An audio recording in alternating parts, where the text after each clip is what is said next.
بسم اللہ الرحمن الرحیم۔ سامعین سے گزارش کی جاتی ہے کہ ہمارے دونوں چینلز کے پلیٹ فارم سے جتنی بھی آڈیو بکس کی ریکارڈنگ کمپلیٹ ہو چکی ہے اسے خود بھی سنیں اور زیادہ سے زیادہ شیئر کرنے کی کوشش کریں، اور ہمارے سوشل میڈیا پلیٹ فارم کے لنکس ڈسکرپشن میں دیے گئے ہیں، ہمیں سبسکرائب اور فالو ضرور کریں تاکہ آپ کو ضروری اپڈیٹس ملتے رہیں، اور ہماری ٹیم کی فنانشیل سپورٹ کے لیے پیٹریون کی لنک ضرور چیک کریں۔ جزاک اللہ۔ عقبہ بن نافع عالم اسلام کا ایک عظیم سالار اور فاتح افریقہ۔ مصنف اسلم راہی MA۔ ایپیسوڈ 27۔ سقانہ ایک روز لشکر لے کر عشاء کے بعد اس جگہ پہنچا جہاں محمد بن اوس اور ابن حماد نے صحرا کے بڑے بڑے ٹیلوں کی اوٹ میں قیام کر رکھا تھا۔ محمد بن اوس اور ابن حماد نے سقانہ اور اس کے لشکریوں کا شاندار استقبال کیا۔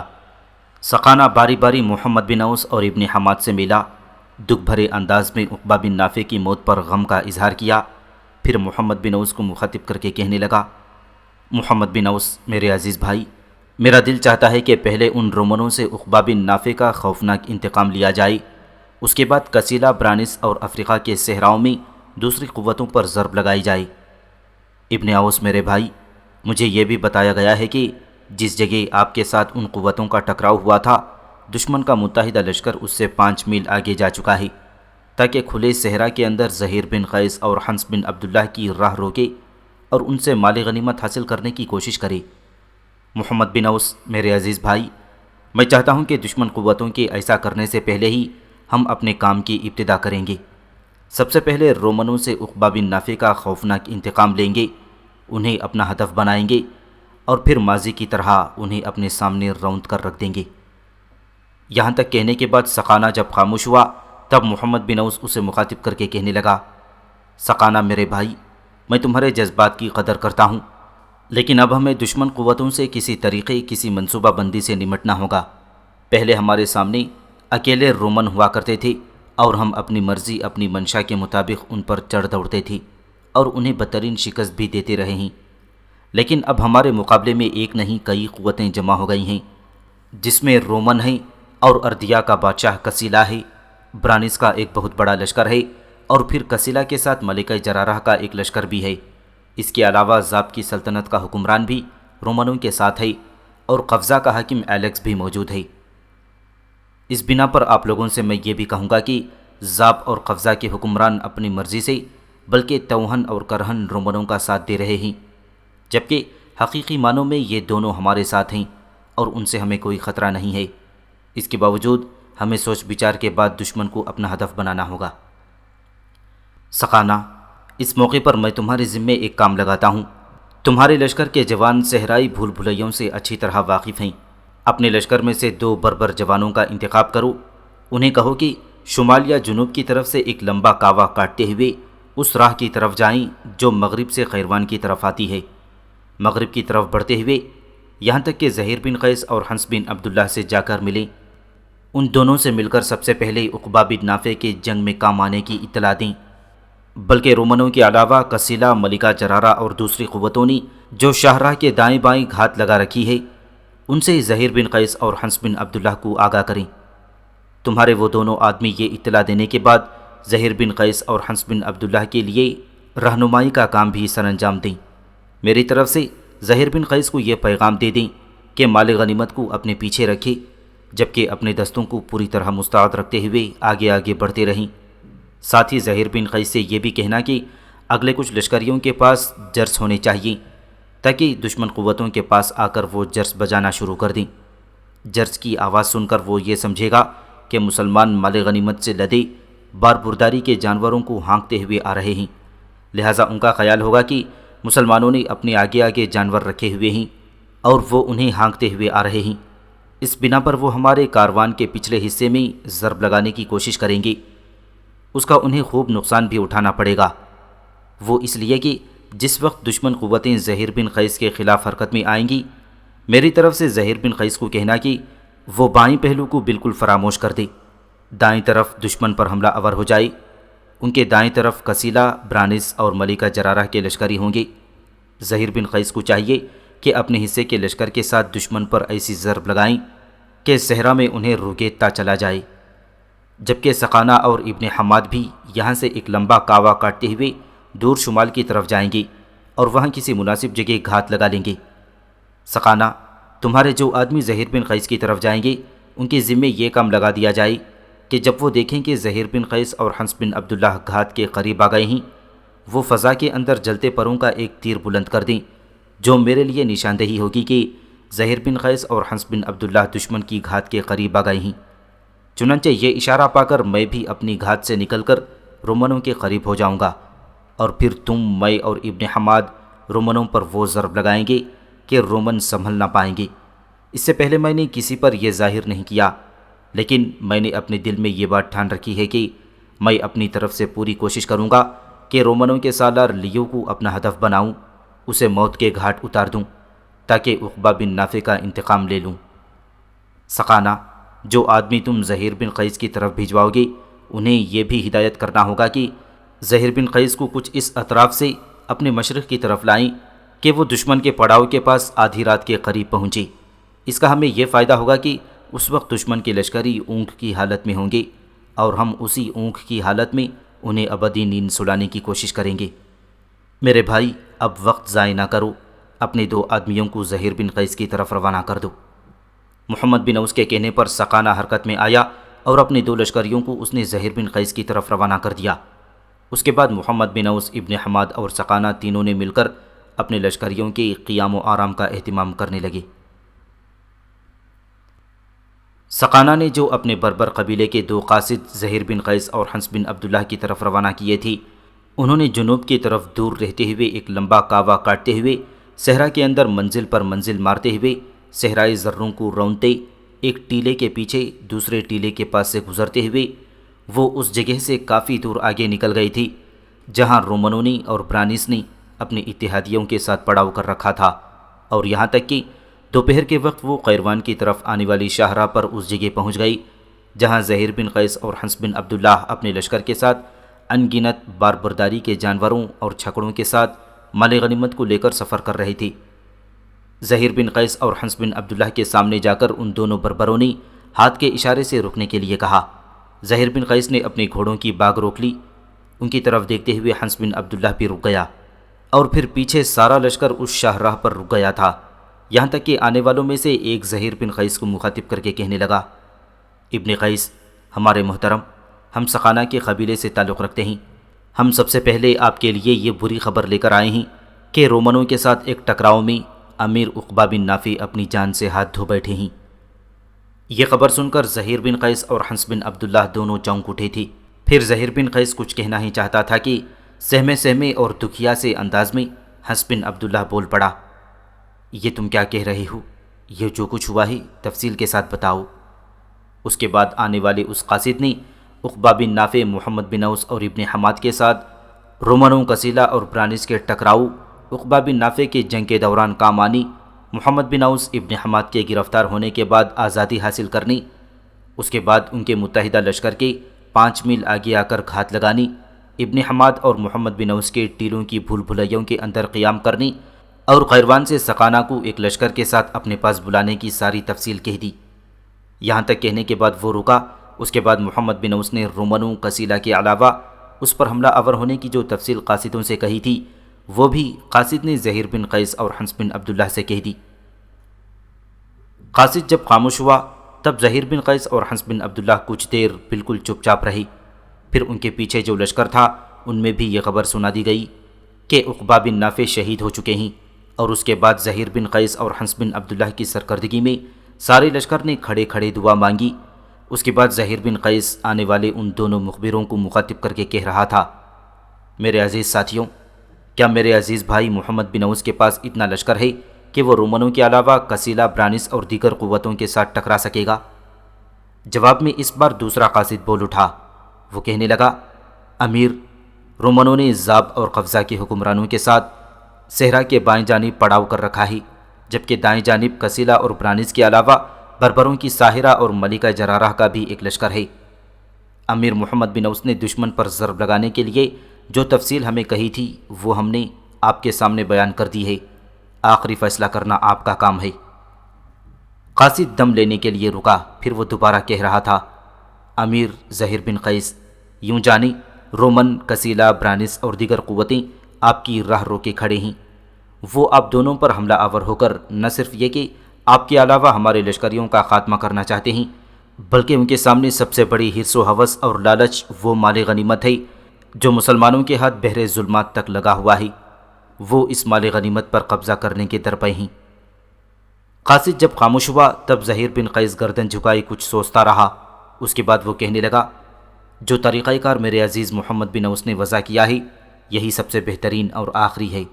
اسی پر عمل کرتے ہوئے نہ صرف ہم اپنا بچاؤ کر سکتے ہیں بلکہ مال غنیمت کی حفاظت کے ساتھ ساتھ دشمن پر ضرب لگاتے ہوئے اس سے اپنے امیر عقبہ بن نافع اور جنگ میں کام آنے والے لشکریوں کا انتقام لے سکتے ہیں۔ زہیر بن قیس جب خاموش ہوا تب دونوں قاصدوں میں سے ایک بول پڑا، امیر ابن قیس، امیر محمد بن اوس نے عہد کر رکھا ہے کہ جب وہ رات کی تاریکی میں رومنوں پر حملہ آور ہوں گے تو رومنوں کے سالار لیو کو اپنا ہدف بنانے کی کوشش کریں گے۔ وہ چاہتے ہیں کہ جس طرح رومنوں نے ہمارے لشکر پر شبخون مار کر عقبہ بن نافع کو ہم سے جدا کیا ہے، اسی طرح رومنوں کے سالار لیو کو بھی لہو میں نہلا کر اس کا خاتمہ کر دیا جائے۔ قاصد کے ان الفاظ پر زہیر بن قیس کی چھاتی تن گئی تھی۔ وہ کہنے لگا، خداوند قدوس نے چاہا تو ایسا ہی ہوگا۔ تم دونوں ہماری رہنمائی کرو اور رفتار ایسی رکھو کہ محمد بن اوس کے کہنے پر ہم آدھی رات کے قریب اس جگہ پہنچیں جہاں دشمن نے پڑاؤ کر رکھا ہے۔ اس کے بعد زہیر بن قیس نے حنس بن عبداللہ کی طرف دیکھا اور کہنے لگا، حنس بن عبداللہ میرے عزیز بھائی، بار برداری کے جانوروں میں جو اونٹ ہیں ان میں سے چند اونٹوں کے گلے میں جو جرس ہیں وہ اتار دیے جائیں۔ جو لشکری آگے آگے ہوں گے وہ ان کے حوالے کر دیا جائے۔ جب ہم اس جگہ کے قریب جائیں جہاں دشمنوں نے پڑاؤ کر رکھا ہے تو وہ ان گرس کو بجانا شروع کر دیں تاکہ محمد بن اوس کے اندازے کے مطابق دشمن یہ سمجھے کہ ہم نے اپنے آگے آگے مال برداری سے لدے ہوئے جانور لگا رکھے ہیں اور لشکر ان کے پیچھے آ رہا ہے۔ میرا خیال ہے کہ محمد بن اوس نے دشمن سے نمٹنے کے لیے جو تجویز وضع کی ہے اس سے بہتر طریقہ کار کوئی ہو ہی نہیں سکتا، اور مجھے امید ہے کہ اس طریقہ کار پر عمل کرتے ہوئے ہم دشمن سے خوب نمٹیں گے۔ زہیر بن قیس کے ان الفاظ کے ساتھ ہی حنس بن عبداللہ پیچھے ہٹا۔ تھوڑی دیر کے بعد لشکری جو لشکر کے آگے آگے تھے ان کے ہاتھوں میں جرس تھے۔ اس کے بعد زہیر بن قیس نے آنے والے قاصدوں کو مخاطب کیا، ان لشکریوں کے ساتھ جن کے ہاتھوں میں جرس ہیں تم بھی ہمارے آگے آگے اور اس رفتار سے ہمیں آگے لے چلو کہ آدھی رات کے وقت ہم اس جگہ پہنچیں جہاں دشمن نے گھات لگا رکھی ہے۔ یوں زہیر بن قیس اور حنس بن عبداللہ نے اپنے لشکر کے ساتھ پھر آگے بڑھنا شروع کر دیا۔ وقت کی بے لباس شاہ راہوں پر رات آفتوں کی بے کرانیاں اور ویرانیاں سمیٹتی اپنی رفتار میں بھاگی جا رہی تھی۔ چاندنی کے فصوں کو گلے لگائے اندھیرے شہر کا راستہ طے کرتے پھر رہے تھے۔ چاروں طرف نیلے بکھرے آسمان تلے مسافرت کے عمیق صحرا میں گھنے پیڑوں کی چھاؤں جیسی خاموش فضا کے جور و ستم سہتے قدیم بنجر پن جیسا سکوت اور بے حروف و بیاں پیغام، روشنی کے الہام اور اجڑے کھنڈروں جیسی چپ تاری تھی۔ زہیر بن قیس اور حنس بن عبداللہ اپنے لشکر اور کاروان کے ساتھ قیروان کی طرف جانے والی شاہراہ پر روان دوان تھی۔ دوسری طرف محمد بن اوس سقانہ اور ابن حماد صحرا کے اندر ایک لمبا چکر کاٹتے ہوئے شمال میں رومنوں کے پشت کی طرف چلے گئی تھی۔ وہاں اپنے لشکر کو ٹھہرا کر محمد بن اوس انتظار کرنے لگا تھا۔ جہاں محمد بن اوس، ابن حماد اور سقانہ اپنے گھوڑوں سے اتر کر ریت پر بیٹھ گئی تھی، وہاں ان کے لشکری بھی گھوڑوں سے اتر کر ریت پر آرام کرنے لگے تھی۔ محمد بن اوس بار بار آسمان کے ستاروں کی طرف دیکھتا تھا، اور پھر جب اس نے دیکھا کہ آسمان کے وسطی حصے میں اکٹھے سفر کرنے والے 3 ستارے بالکل سر پر آ گئے ہیں، تب وہ اٹھ کر کھڑا ہوا۔ سقانہ اور ابن حماد بھی سنبھل گئی تھی کہ ان 3 ستاروں کو دیکھتے ہوئے محمد بن اوس اٹھا تھا، لہٰذا وہ بھی اٹھ کھڑے ہوئے تھی۔ ان دونوں کے دیکھتے ہی دیکھتے صحرا کی ریت سے محمد بن اوس نے تیمم کیا، رات کی تاریکی میں قبلے کا تعین کیا، پھر وہ قبلہ رو ہو کر زمین پر سجدہ ریز ہوا۔ اس کے بعد انتہائی کرب اور دکھ اور عاجزی اور انکساری میں دعا مانگ رہا تھا، اے خداوند مہربان، تیرے سوا کوئی محافظ، تیرے سوا کوئی مددگار اور کائنات کے اندر تیرے سوا کوئی مشکلوں کو آسان کرنے والا نہیں ہے۔ میرے مالک، تو ہی زمانے کی تقویم کو ماہ و سال کی خوشبوؤں کا پیغام دیتا ہے، تو ہی زمین کے سینے پر زندگی کے ہنگامے کھڑے کرتا ہے۔ میرے مالک، ہمیں ہمت دے کہ ہم رزم کے بلبلاتے کرب و بلا میں، دشمن کی قہر ابتلا میں دھسے کوہن سنگ میلوں، زمانے کی سوختہ لمحوں میں ان کے تن کو خون سے گوندھ کر رکھ دیں۔ آگ اگلتی دوپہر میں انہیں رگید کر وقت کے بکھرتے ٹوٹتے کھنڈروں میں تبدیل کر دیں۔ اے رحیم و کریم مالک، وقت کے گرد آلود منطقوں اور نارسائی کی دھن سے چاہتوں اور پیغام کی فتح مندی کو ہمارا مقدر بنا۔ اے اللہ، ہمارے خشک ہونٹوں کے کشکول میں فتح کے نتخ بھر دے۔ اتنا کہنے کے بعد محمد بن اوس سسکنے لگا تھا، رونے لگا تھا۔ اس کی یہ حالت دیکھتے ہوئے اس کے پیچھے کھڑے نعیم ابن حماد اور سقانہ بھی اپنی آنسوں بھری آنکھیں صاف کرنے لگے تھے، یہاں تک کہ سسکتی آواز میں محمد بن اوس کہہ رہا تھا، اے اللہ ہماری مدد فرما، اے اللہ ہماری مدد فرما۔ یہاں تک کہنے کے بعد محمد بن اوس اپنی جگہ پر اٹھ کھڑا ہوا تھا۔ اپنے شانے پر پڑے ہوئے کپڑے سے اس نے اپنا چہرہ اور بھیگی آنکھیں صاف کیں۔ دوسری طرف یہی کیفیت نعیم بن حماد کی بھی تھی۔ ان کی طرف مڑتے ہوئے محمد بن اوس نے باری باری سب پر ایک غائر نگاہ ڈالی، پھر اس کی چھاتی تن گئی اور کہنے لگا، میرے عزیز ساتھیوں، خداوند قدوس کو منظور ہوا تو آج رات کا ٹکراؤ ہمارے لیے فتح اور کامیابی کا پیغام لے کر آئے گا۔ میرے مہربان رب کو منظور ہوا تو آج کی اس لڑائی میں رومنوں کے سالار اعلیٰ لیو کی میں وہی حالت کروں گا جو چند دن پہلے انہوں نے ہم پر اچانک حملہ آور ہو کر ہمارے سالار اعلیٰ عقبہ بن نافع کے ساتھ کیا تھا۔ یہاں تک کہنے کے بعد محمد بن اوس رکا، ایک بار پھر آسمان کی طرف دیکھا، کچھ دیر تک وہ مغرب کی طرف دیکھتا رہا، پھر سقانہ اور ابن حماد کی طرف دیکھتے ہوئے کہنے لگا، میرے عزیز ساتھیوں، اپنے لشکر کو چوکنا چوکس اور مستعد کر دو۔ میرا دل کہتا ہے کہ ہمارے کام کی ابتدا کرنے کا وقت آ گیا ہے۔ محمد بن اوس کے ان الفاظ کے ساتھ ہی سقانہ اور ابن حماد نے لشکر کو مستعد کر دیا تھا۔ جب وہ ایسا کرنے کے بعد دوبارہ محمد بن اوس کے پاس آئے، تب محمد بن اوس نے ان دونوں کو مخاطب کر کے کہا، میرے ساتھیوں، جیسا کہ میں پہلے بتا چکا ہوں، لشکر 3 حصوں میں رہے گا۔ ایک حصہ میرے پاس، دوسرا نعیم اور تیسرا سقانہ تمہارے پاس ہوگا۔ دشمن پر ہم علیحدہ علیحدہ ضرب نہیں لگائیں گے، تینوں اپنے اپنے حصوں کی کمانداری کرتے ہوئے رومنوں پر ضرب لگائیں گے۔ پوری تندہی، پورے جوش و خروش کے ساتھ اپنے حملوں کی ابتدا کرنی ہے۔ شروع میں رومنوں کی جو بھی صفیں ہمارے سامنے آئیں، انہیں لمحوں کے اندر ختم کرتے ہوئے ہم نے ان کے وسطی حصے کا رخ کرنا ہے۔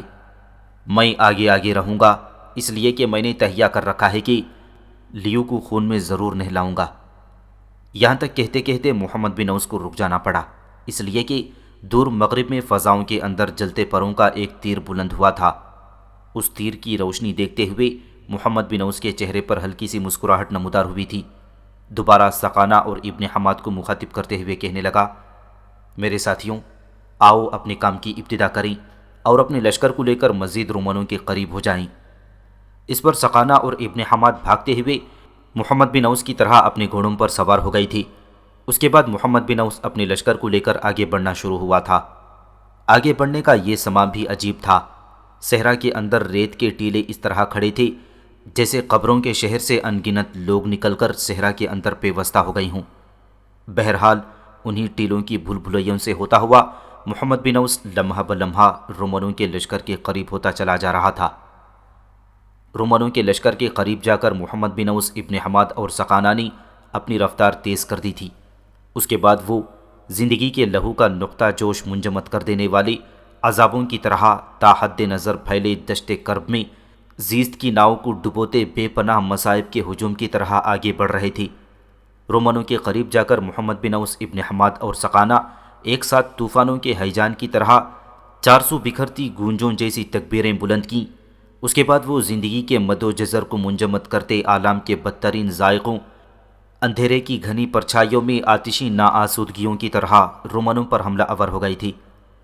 عین اسی لمحے زہیر بن قیس اور حنس بن عبداللہ نے دائیں جانب کا رخ کیا تھا، جبکہ دونوں حصوں کے لشکروں کے ساتھ اردیا کے بادشاہ کسیلا اور بربروں کے حاکم برانس پر صحرا کی فضاؤں سے اٹھتے طوفانوں کے خروش تاریک راستوں کو بے منزل کرتے سرگشتہ عذابوں کی طرح حملہ آور ہو گئی۔ کھلے صحرا میں دونوں لشکروں کے اس طرح ٹکرانے سے زیست کی خواہشیں مزمحل اور زندگی فنا سے بغل گیر ہونا شروع ہو گئی تھی۔ موت بگولے بھرے لمحوں، بے زنجیر کرب، آتشیں پکار کے شور، بدحال اور نڈھال کرنے والی قضا کے کھولتے شراروں کی طرح چاروں طرف پھیلنا بکھرنا شروع ہو گئی تھی، جس کے نتیجے میں بڑے بڑے تیغزنوں، بڑے بڑے سورماؤں کی ذات کے یکجا عناصر تیزی سے بکھرنے لگے تھے۔ محمد بن اوس ابن حماد اور سقانہ نے اپنے پہلے ہی حملے میں رومنوں کی کئی صفوں کو الٹ کر رکھ دیا تھا، بلکہ ان کا صفایا کرتے ہوئے دوسری صفوں کی طرف بڑھنا شروع ہو گئی تھی۔ جس وقت فضاؤں کے اندر جلتے پروں کا تیر قیروان کی طرف جانے والی شاہراہ پر بلند ہوا تھا، اس کے تھوڑی ہی دیر بعد شاہراہ پر جرس بجنے کی آوازیں سنائی دینے لگی تھیں۔ جرس کی ان آوازوں کو سن کر رومن بڑے خوش ہوئے تھے اور انہوں نے یہ اندازہ لگایا تھا کہ مسلمانوں کا لشکر پیچھے ہے اور باربرداری کے جانور اور چھکڑے وہ اپنے آگے ہانکتے ہوئے آ رہے ہیں۔ چنانچہ لیو نے اپنے لشکریوں کو حکم دیا کہ پہلے جانوروں کو گزر جانے دیا جائے، اس کے بعد جب مسلمان قریب آئیں گے تو ان پر حملہ کیا جائے گا۔ رومن ابھی یہی سوچ رہے تھے کہ ان کی پشت کی طرف سے محمد بن اوس ابن حماد اور سقانہ نمودار ہوئے تھے اور رومنوں کا انہوں نے قتل عام کرنا شروع کر دیا تھا۔ رومنوں نے برانس اور کسیلا کی طرف بھی یہ پیغام بھیج دیا تھا کہ مسلمانوں کے آگے آگے ان کے باربرداری کے جانور ہیں جن کی جرس بجنے کی آوازیں آ رہی ہیں، لہٰذا پہلے جانوروں کو گزر جانے دیں، اس کے بعد مسلمانوں پر حملہ آور ہوں۔ مسلمانوں کا خاتمہ کرنے کے بعد پھر بڑی تیزی سے کچھ دستے مشرق کی طرف بھجوائے جائیں گے اور باربرداری کے سارے جانوروں پر قبضہ کر لیا جائے گا۔ چنانچہ اس وقت کسیلا اور برانس بھی اس انتظار میں تھے کہ کب مسلمانوں کے لشکر کے باربرداری کے جانور گزریں گے اور کب وہ حملہ آور ہوں گے۔ اس سے پہلے ہی زہیر بن قیس اور حنس بن عبداللہ نے ان پر حملہ آور ہو کر ان کی صفوں کو لاشوں میں تبدیل کرنا شروع کر دیا تھا۔ دشمن کی صفوں کو چیرتے ہوئے محمد بن اوس آگے بڑھتا جا رہا تھا۔ اس کے لشکریوں کے ایک خاص حصے نے اس کے گرد ایک حلقہ سا بنا رکھا تھا۔ ساتھ ہی ساتھ ابن حماد اور سقانہ بھی اسی کے انداز میں رومنوں کے اندر گھستے چلے جا رہے تھے۔ محمد بن اوس کو حقیقت میں رومنوں کے سالار لیو کی تلاش تھی۔ رومنوں کے لشکر میں آگے بڑھتے ہوئے محمد بن اوس عقابی نگاہوں سے رات کی تاریکی میں رومنوں کے لشکر کا جائزہ لے رہا تھا۔ وہ اس مقام، اس جگہ کا تعین کرنا چاہتا تھا جہاں لیو کو ہونا چاہیے تھا۔ آگے بڑھتے ہوئے اچانک اس نے کسی کی آواز سنی۔ کوئی رومن لشکریوں کو انگیخت کرتے ہوئے مسلمانوں پر زوردار حملہ آور ہونے کے لیے حکم دے رہا تھا۔ محمد بن اوس نے اندازہ لگایا وہی لیو ہوگا، لہٰذا وہ بڑی تیزی سے اس سمت بڑھا جس سمت سے اسے لیو کی آوازیں سنائی دے رہی تھیں۔ تھوڑا سا آگے جا کر چاند اور ستاروں کی روشنی میں محمد بن اوس نے لیو کو دیکھا۔ وہ اس وقت سیاہ رنگ کے گھوڑے پر سوار تھا اور چلا چلا کر اپنے لشکریوں کو اپنے حملوں میں قوت اور شدت پیدا کرنے کے لیے انگیخت کر رہا تھا۔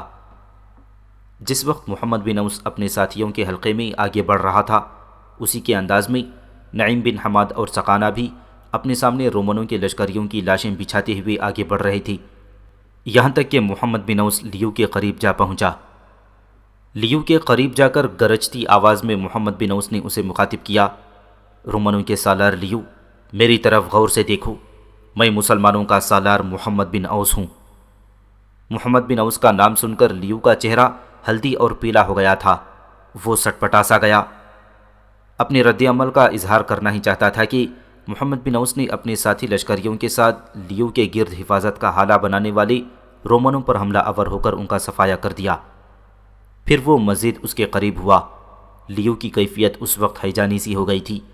وہ پناہ حاصل کرنے کے لیے ادھر ادھر دیکھنے لگا تھا، یہاں تک کہ محمد بن اوس نے اسے مخاطب کیا، لیو، اگر مرد کا بچہ ہے تو میدان چھوڑ کر بھاگنا نہیں، میرے ساتھ مقابلہ کر اور پھر دیکھ کہ موت کس کے در پر دستک دیتی ہے۔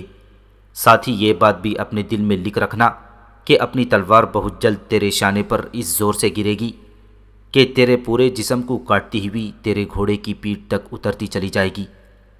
تم لوگ کیا سمجھتے تھے کہ عقبہ بن نافع کا خاتمہ کرنے کے بعد تم لوگ ناقابل تسخیر ہو جاؤ گے؟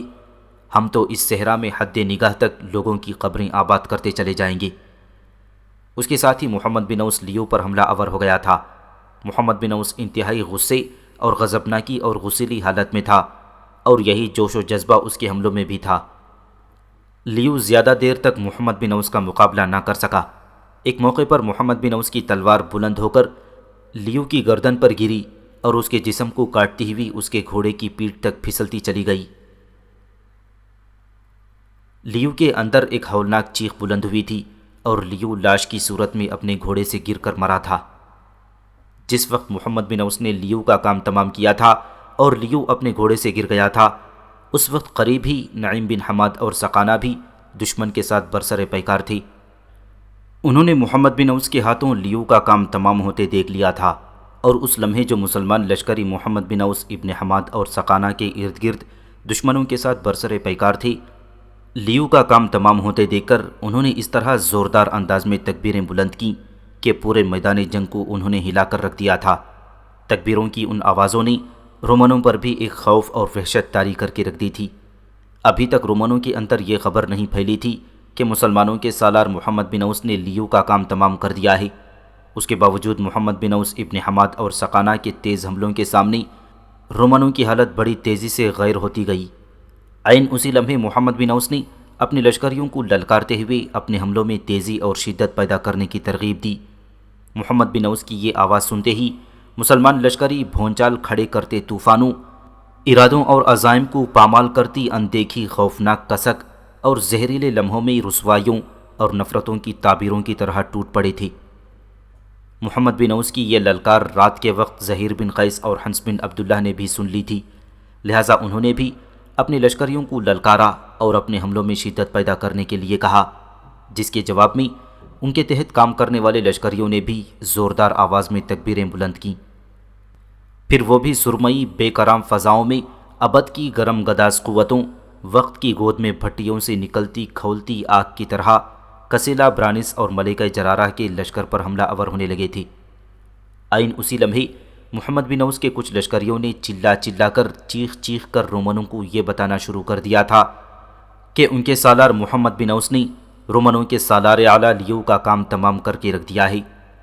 یہ خبر ایک کان سے دوسرے کان تک پھیلی، تب رومن رات کی تاریکیوں میں پسپائی اختیار کرنے لگے، بے بدن بھٹکتے سایوں، بے جہد بھٹکتی صداؤں کی طرح ادھر ادھر بھاگنے لگے تھی۔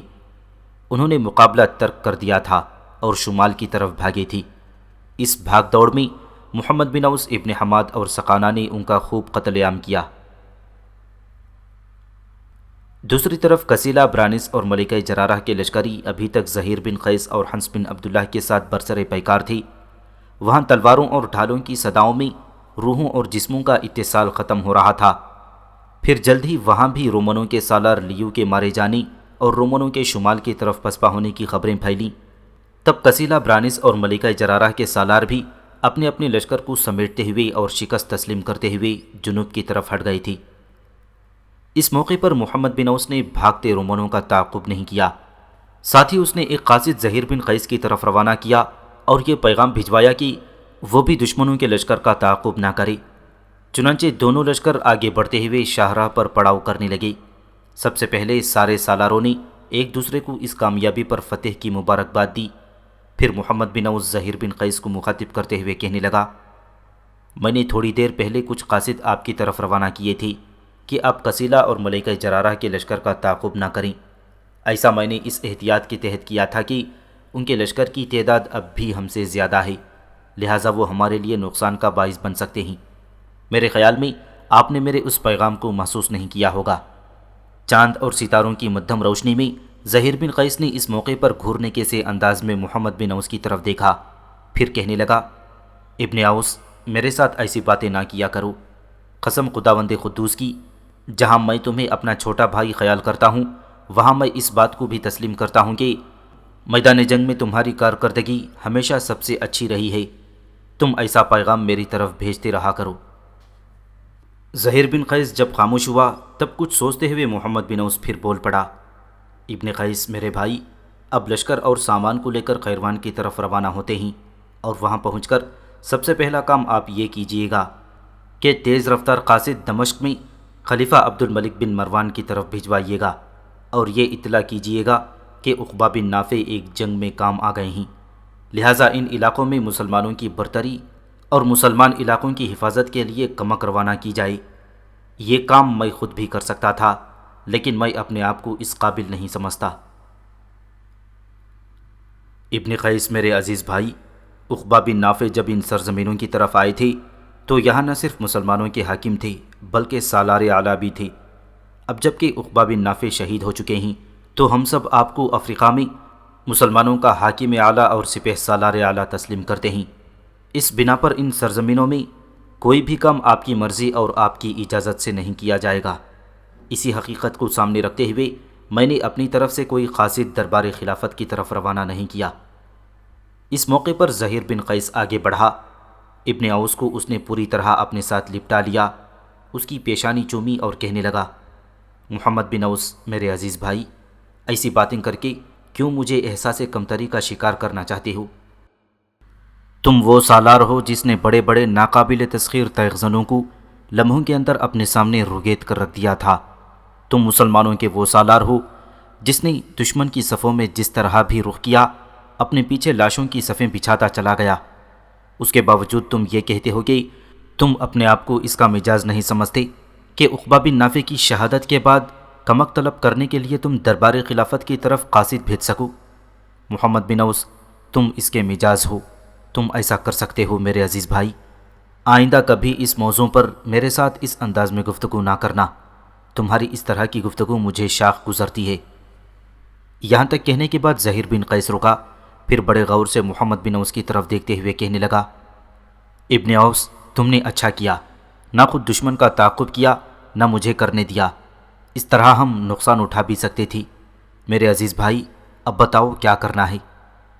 اس پر محمد بن اوس نے کچھ سوچا، پھر کہنے لگا، میرے عزیز بھائی، فی الفور یہاں سے کوچ کرتے ہیں۔ ہمارا یہاں قیام کرنا اب خطرے سے خالی نہیں ہے۔ دشمن کی طاقت اور قوت اور ان کی تعداد اب بھی ہم سے کئی گنا زیادہ ہے، اور پھر وہ ہمارے دائیں بائیں پھیلے ہوئے ہیں۔ وقتی طور پر پیچھے ہٹ گئے ہیں، لیکن ہمیں سورج طلوع ہونے سے پہلے پہلے یہاں سے نکل جانا چاہیے، اس لیے کہ آپس میں صلاح مشورہ کرنے کے بعد دشمن قوتیں پھر یکجا ہو کر ہمارے ساتھ ٹکرا سکتی ہیں۔ قیروان پہنچ کر یہ جو سامان ہمارے پاس ہے اس کا بیشتر حصہ لشکریوں میں تقسیم کر دیں گے، کچھ حصہ قیروان کے شہریوں میں بھی تقسیم کیا جائے گا تاکہ وہ خوشحال زندگی بسر کر سکیں۔ اس کے بعد ضروریات کا سامان لشکر کے لیے بھی رکھا جائے گا۔ اس موقع پر میں آپ سے یہ بھی گزارش کروں گا کہ یہاں تک کہتے کہتے محمد بن اوس کو رک جانا پڑا، اس لیے کہ زہیر بن قیس بول اٹھا، ابن اوس میرے بھائی، کس قسم کی گفتگو کر رہے ہو؟ تم میرے سامنے گزارش کرنے کے لیے پیدا نہیں ہوئے؟ مجھے مشورہ دو، مجھے نصیحت کرو کہ میں کیا کروں۔ میں اپنے سالاروں کے سامنے اس بات کو تسلیم کرتا ہوں کہ تم مجھ سے بہتر جنگی تجربہ رکھتے ہو، بولو ہمیں مزید کیا کرنا چاہیے؟ جواب میں محمد بن اوس پھر بول اٹھا، میرے عزیز بھائی، اس سامان میں سے کچھ حصہ ہمیں اپنے الجیم شہر میں ہمیں منتقل کر دینا چاہیے، بلکہ میں یہ کہوں گا کہ لشکر کی ضروریات کا جو سامان ہے وہ الجیم میں رکھا جائے۔ الجیم کا قلعہ مضبوط اور مستحکم ہے، اس کی فصیلیں بھی اچھی ہیں، اور پھر آپ جانتے ہیں کہ اس میں تہخانے ہیں جس کے اندر یہ سامان ہم محفوظ کر سکتے ہیں، اور یہی سامان بوقت ضرورت ہمارے کام آ سکتا ہے۔ اس موقع پر میں آپ سے یہ بھی کہوں گا کہ دشمن اب ہمارے ساتھ فیصلہ کن جنگ کرنے کی تیاریوں میں لگ جائیں گے۔ عقبہ بن نافع کے شہید ہو جانے کے بعد ان کے حوصلے بڑھ گئے ہیں، اور اس کے علاوہ کسیلہ کھل کر سامنے آ چکا ہے۔ اس نے ملکہ جرارہ کو بھی اپنے ساتھ ملا لیا ہے۔ آپ جانتے ہیں کہ ملکہ جرارہ کی بڑی طاقت اور قوت ہے۔ اگر اس وقت ملکہ جرارہ نے اپنے لشکر کا ایک حصہ لے کر ہم پر حملہ آور ہونے کے لیے روانہ کیا تو آنے والے دنوں میں ملکہ جرارہ رومنوں سے بڑا لشکر ہمارے مقابلے پر لا سکتی ہے۔ اگر ان ساری کارروائیوں کی وجہ سے کسی دن ہمارے لیے خطرات اٹھ سکتے ہیں تو پھر ہم الجیم کو مرکز بنا کر دشمن قوتوں کا مقابلہ کر سکتے ہیں۔ اتنی دیر تک دربار خلافت سے ہو سکتا ہے ہمارے لیے کمک بھی پہنچ جائے۔ اگر ایسا ہو گیا تو میرے بھائی، میرا دل کہتا ہے کہ ہم نہ صرف ان سرزمینوں میں اپنا کام تمام کرنے میں کامیاب ہو جائیں گے، بلکہ ملکہ جرارہ کا بھی سر کاٹنے کے بعد رومنوں کو ان سرزمینوں سے اپنا بوریا بستر سمیٹنے پر مجبور کر سکتے ہیں۔ اتنا کہنے کے بعد محمد بن اوس خاموش ہو گیا۔ اس کے بعد آپس میں صلاح مشورہ کرنے کے بعد زہیر بن قیس اور محمد بن اوس نے وہاں سے کوچ کیا تھا۔ بڑی تیز رفتاری کے ساتھ وہ اب قیروان کی طرف بڑھ رہے تھے۔ اس کے علاوہ کسیلہ برانس ملکہ جرارہ کے لشکر کے علاوہ دوسری قوتوں کو ہمت اور جرأت نہ ہوئی کہ دوبارہ اکٹھے ہو کر مسلمانوں پر ضرب لگائیں، چنانچہ قیروان کے نواح میں پہنچ کر محمد بن اوس کے کہنے پر سب سے پہلا کام یہ کیا گیا کہ جو مال غنیمت اس وقت ان کے پاس تھا اس کا خاصا بڑا حصہ لشکریوں میں تقسیم کر دیا گیا۔ اس تقسیم کی وجہ سے لشکریوں کے حوصلے اور ولولے جوان ہو گئے تھے، نئے انداز اور ولولوں کے ساتھ دشمن کا مقابلہ کرنے کا عہد کر گئی تھی۔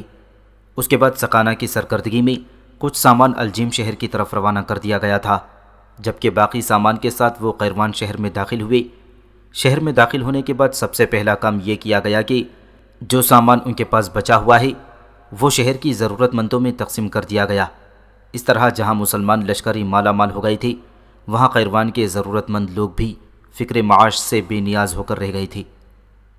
یہ سارے کام نمٹانے کے بعد محمد بن اوس اور ابن حماد اپنی قیام گاہوں کی طرف روانہ ہوئے۔ پہلے نعیم بن حماد کی قیام گاہ آتی تھی، وہاں سے جب پتہ کیا گیا تو خبر ہوئی کہ فلورنس سینیکا کے پاس قیام کیے ہوئے ہے۔ اس پر محمد بن اوس ابن حماد کو لے کر اپنی حویلی کی طرف بڑھا۔ وہ حویلی میں داخل ہوئے۔ سینیکا اور فلورنس دونوں کو شاید ان کی آمد کی اطلاع پہلے سے ہو چکی تھی، لہٰذا وہ صحن میں کھڑی بے چینی سے انہی کا انتظار کر رہی تھیں۔ جب وہ حویلی میں داخل ہوئے تو ان دونوں کی خوشی اور طمانینت کی کوئی انتہا نہ رہی۔ دونوں بھاگتی ہوئی آگے بڑھیں، ان کے گھوڑوں کی باگیں لے کر استبل کی طرف لے گئیں۔ ان کے ایسا کرنے پر محمد بن اوس اور نعیم بن حماد دونوں ایک جگہ کھڑے ان کی طرف دیکھتے ہوئے مسکرا رہے تھے۔ استبل سے دونوں واپس آئیں، پھر ان دونوں کو لے کر حویلی کے دیوان خانے کی طرف، پھر چاروں مل کر حویلی کے دیوان خانے کی طرف بڑھ گئے۔ ایک ہفتے بعد جب محمد بن اوس استبل میں اپنے گھوڑے کو کھریرا کر رہا تھا، جبکہ قریب ہی سینیکا پیار و محبت میں مسکراتے ہوئے اس کی طرف دیکھے جا رہی تھی، عین اسی لمحے ایک مسلح جوان حویلی میں داخل ہوا۔ جب وہ صدر دروازے سے اندر آیا تب گھوڑے کو کھریرا کرنا محمد بن اوس نے چھوڑ دیا، کھریرا ایک طرف رکھ دیا، استبل سے باہر نکلا۔ سینیکا وہیں کھڑی رہی۔ وہ مسلح جوان جو لشکر میں ایک چھوٹے سالار کی حیثیت سے کام کرتا تھا، محمد بن اوس کے قریب آیا اور دکھ بھرے انداز میں کہنے لگا، امیر، آپ کو محترم زہیر بن قیس نے بلایا ہے۔ محمد بن اوس نے دیکھا آنے والا وہ چھوٹا سالار الجھا اور پریشان سا تھا۔ چند لمحوں کے بعد محمد بن اوس نے غائر نگاہوں سے اس کا جائزہ لیا، پھر کہنے لگا، خیریت تو ہے؟ وہ شخص پھر غمزدہ سے انداز میں کہنے لگا، امیر، اس سلسلے میں آپ سے کچھ نہیں کہہ سکتا، آپ مستقر چلیں۔ وہاں امیر زہیر بن قیس باقی سالاروں کے ساتھ بڑی بے چینی سے آپ کا انتظار کر رہے ہیں۔ یہ خبر محترم نعیم بن حماد کو بھی پہنچا چکا ہوں۔ اس پر محمد بن اوس کہنے لگا، تم چلو، میں تمہارے پیچھے پیچھے مستقر کی طرف آتا ہوں۔ اس کے ساتھ ہی وہ سالار وہاں سے نکل گیا تھا۔ اس کے جانے کے بعد سینیکا باہر نکلی، تیز تیز چلتی ہوئی محمد بن اوس کے پاس آئی اور فکر مندی میں پوچھنے لگی، یہ سالار کیا پیغام لے کر آیا ہے؟ جواب میں محمد بن اوس متفکر لہجے میں کہنے لگا، اس کی حالت سے میں نے اندازہ لگایا ہے کہ کوئی اہم معاملہ درپیش ہے، اس نے مجھے کچھ نہیں بتایا۔ بہرحال زہیر بن قیس نے مجھے مستقر میں بلایا ہے، میں لباس تبدیل کر لوں پھر اس کی طرف جاتا ہوں۔ اس پر سینیکا نے آگے بڑھ کر محمد بن اوس کا ہاتھ اپنے ہاتھ میں لے لیا، اسے اپنے ساتھ حویلی میں لے گئی، لباس تبدیل کرنے میں اس کی مدد کی۔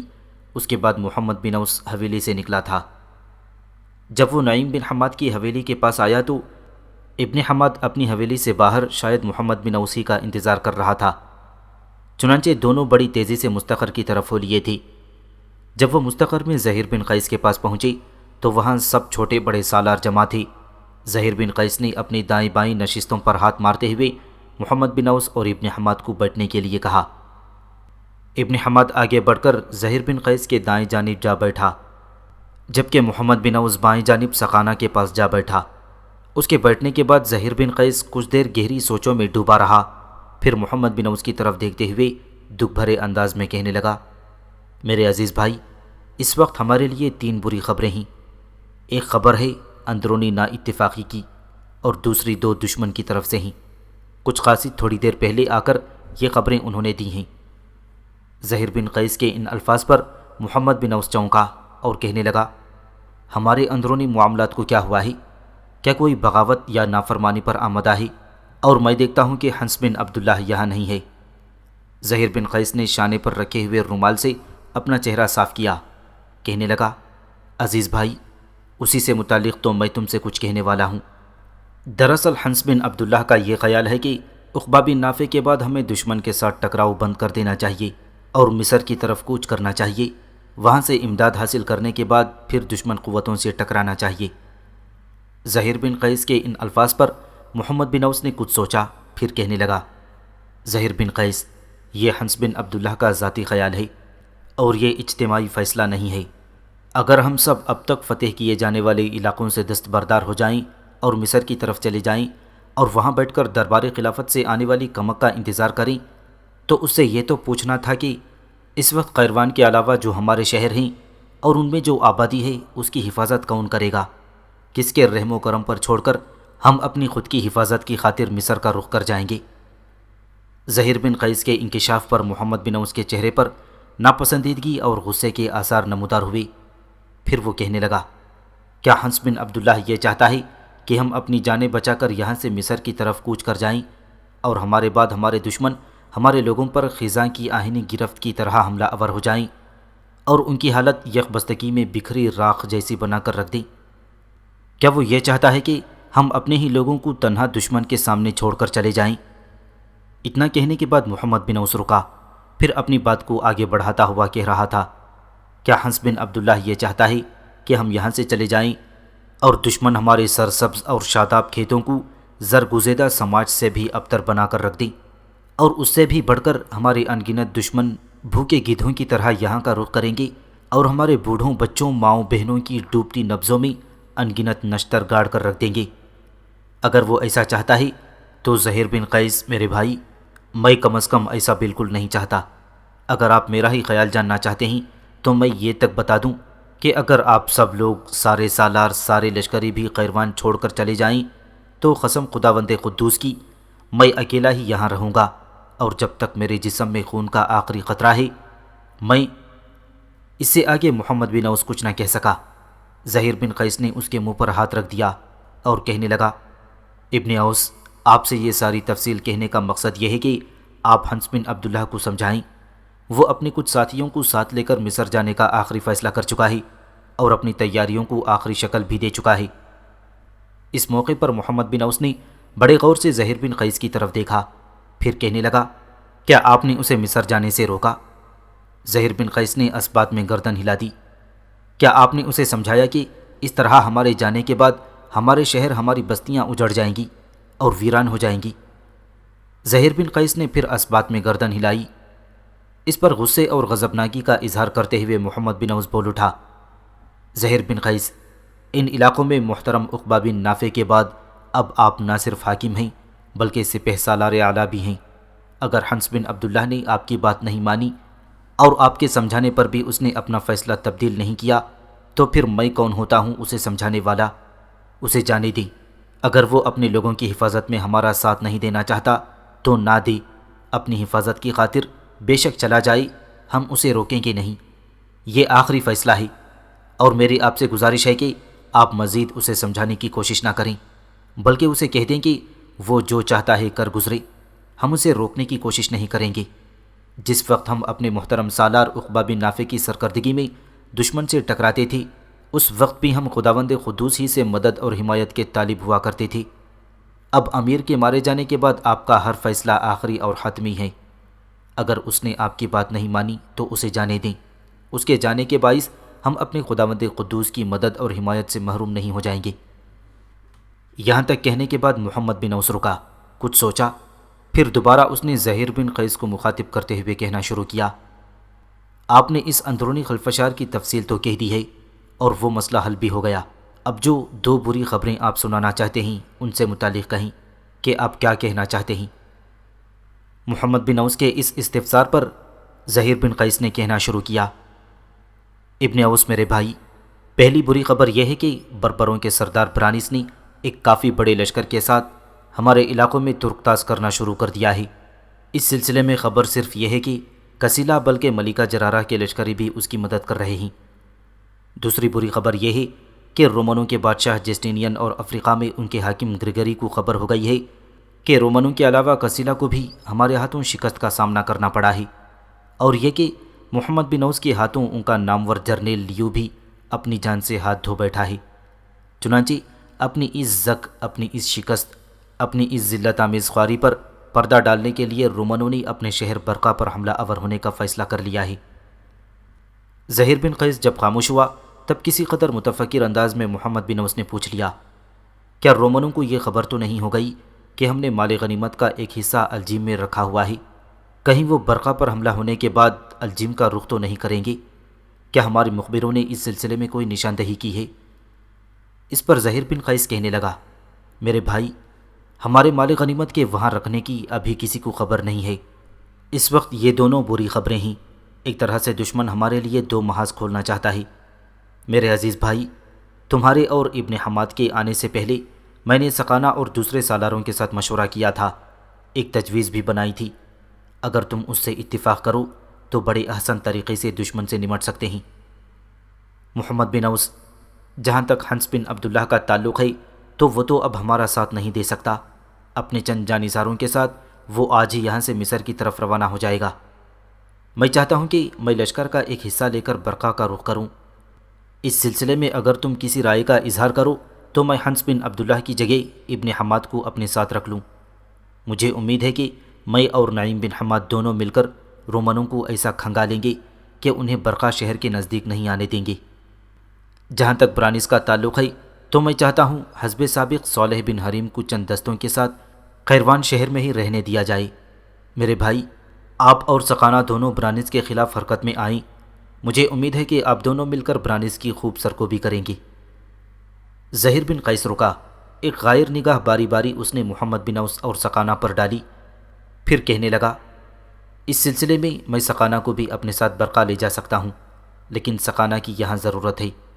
ماضی میں چونکہ سقانہ برانس کے ساتھ ٹکراتا رہا ہے، لہٰذا ان کے طریقۂ جنگ سے بھی خوب واقف ہے، اور پھر آپ کے ساتھ سقانہ خوب کام کرے گا۔ اس کے علاوہ سقانہ نے تم دونوں کی آمد سے پہلے اس خواہش کا بھی اظہار کیا تھا کہ اسے آپ کے ساتھ کام کرنے کا موقع فراہم کیا جائے۔ زہیر بن قیس جب خاموش ہوا تب محمد بن اوس نے ایک گہری نگاہ ابن حماد پر ڈالی۔ شاید اس کے اس طرح دیکھنے کے انداز کو ابن حماد بھانپ گیا تھا۔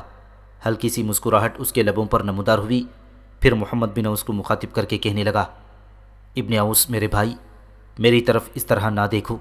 تمہارے اس طرح دیکھنے کے انداز کا مطلب میں سمجھ گیا ہوں۔ اگر آپ یہ چاہتے ہیں کہ میں اپنی رضامندی کا اظہار کروں تو میں اس سلسلے میں کچھ نہیں کہوں گا۔ مجھے تو دشمن کے خلاف ضرب لگانا ہے۔ جہاں آپ حکم دیں گے اسی پر عمل کرنا میرے لیے فرض بن جاتا ہے۔ لہٰذا میں امیر زہیر بن قیس کے ساتھ بخوشی برقہ جانے کے لیے تیار ہوں۔ اس سلسلے میں آپ میری طرف سے کسی پریشانی یا فکر مندی کا اظہار کرنے کی ضرورت نہیں۔ نعیم بن حماد کا یہ جواب سن کر جہاں زہیر بن قیس خوش ہو گیا تھا، وہاں محمد بن اوس بھی اطمینان کا اظہار کر رہا تھا۔ پھر زہیر بن قیس محمد بن اوس کی طرف دیکھتے ہوئے کہنے لگا، ابن اوس، اس وقت ان دونوں مہموں کو نمٹا لینا ہمارے لیے بہت ضروری اور اہم ہے، اس لیے کہ رومن اپنی شکست کی وجہ سے جلد سنبھلیں گے نہیں۔ اس کے علاوہ وہ جو اپنا ایک لشکر برقہ کی طرف روانہ کر رہے ہیں، اس لشکر ہی کی وجہ سے وہ فی الحال ہمارے خلاف کسی دوسری مہم کا آغاز کرنے کی کوشش نہیں کریں گے۔ لہٰذا جب تک رومن سنبھل کر ہمارے لیے کوئی نیا محاذ کھڑا نہیں کرتے، اس وقت تک ہم دونوں رومنوں سے بڑے احسن طریقے سے نبرد آزما ہو سکتے ہیں۔ زہیر بن قیس رکا، پھر دوبارہ اس کی آواز سنائی دی، ابن اوس، میں چاہتا ہوں کہ کل ان دونوں مہموں کا آغاز کر دیا جائے۔ آپ اور سقانہ برانس کے خلاف نکل کھڑے ہوں، جبکہ میں اور ابن حماد اپنے لشکر کو لے کر برقہ کا رخ کریں گے۔ وہاں بیٹھے ہوئے سارے سالاروں نے چونکہ اس تجویز سے اتفاق کیا تھا، لہٰذا زہیر بن قیس نے وہ مجلس ختم کر دی، پھر سارے سالار وہاں سے اٹھ کر چل دیے تھے۔ محمد بن اوس جب حویلی میں داخل ہوا تو اس نے دیکھا سینیکا صحن کے ایک کونے سے دوسرے کونے تک بڑی بے چینی اور بڑی بیتابی سے چہل قدمی کر رہی تھی۔ جو ہی محمد بن اوس صدر دروازے سے حویلی میں داخل ہوا، سینیکا بھاگنے کے سے انداز میں اس کی طرف لپکی۔